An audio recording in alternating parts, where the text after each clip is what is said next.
unwanted sexual touch or advance, I guess, too. I would count that.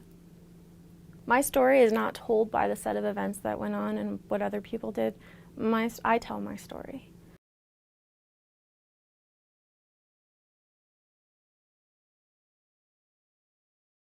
It kind of depends on where you start counting, I guess.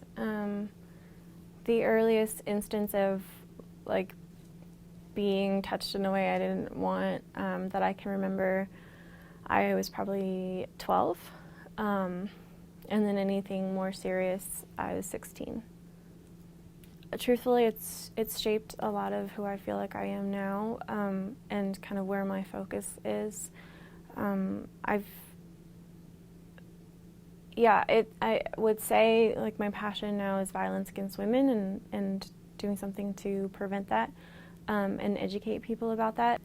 I think most of what I experienced wasn't quite so blatant. The first time that I was raped, there was what we call like an outcry. I was clearly not okay. I was not physically, like I probably looked all right. I was bleeding, but I had a panic attack. I went to my best friend at the time. She like held me really tight to where I could feel her breathing and ended up matching her breathing and took me aside to talk. And the message I got essentially was, suck it up. I spoke out and was quieted back down. The fact that it was my boyfriend made things really complicated because it was like, you know, no one attacked me, like no one drugged me. I could have fought maybe, you know, and I didn't, and things happened over and over again, and I didn't break up with him, I didn't leave. Then there was a lot of blame because it was like, well, if it was that bad, then why'd you stay? Since then, I've gone through, I'm a counselor on a rape crisis hotline, and sort of the mantra is listen, believe, support. People's tendencies are to ask a lot of questions or want to know the details around like what happened and why, and that why can get hurtful really quickly. Why did you go up there with him alone, or things like that? And you might not think about it because you're not telling anyone like it's your fault.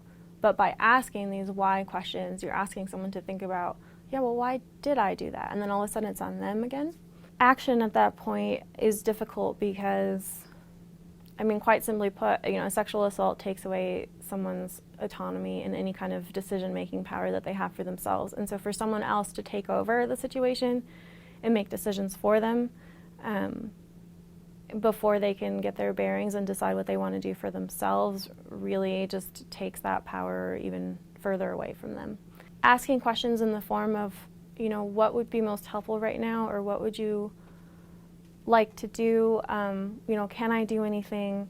Those are okay questions because they're not about the event, but they're about next steps that are very gentle, and make sure that whatever happens is decided by the person who just disclosed.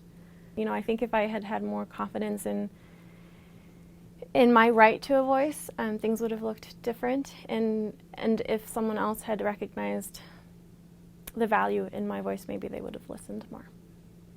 Growing up and being touched and talked to and things like that in ways that really made me feel like my body wasn't mine. I think that's a pretty common experience for women, especially when puberty hits and your body starts changing. Like, it's not yours anymore. It belongs to the eyes of others and the hands of others. And sort of the things I learned to do when situations were difficult or I was afraid, which was make myself as small as possible and hope that that if I was quiet, that it would pass. The particular relationship where I feel like was kind of the center of everything, and there, you know, it wasn't just like a one-time penile vaginal like sex rape. You know, there were other things that happened and continued to happen. And then post that relationship, obviously relationships were complicated for me. Intimacy was very complicated and things did not get better for a while. Just figuring things out and understanding where I was blaming myself and where I needed to forgive myself and forgive my 16-year-old self who may have very much felt like an adult at the time but was a child, and it took me some time to realize that. And I did not disclose to my mom before I knew that whatever she said and whatever she questioned, and in whatever way she reacted, I would be solid in what I believed happened, and what my part in it was. It's still hard, and people say dumb things, and it still hurts. But at the very least, like, my belief of who I am and what I've been through and who I am because of that doesn't get taken down anymore. For survivors, it's really just, hopefully at this point they've heard it several times, but that idea of, like, it's not your fault.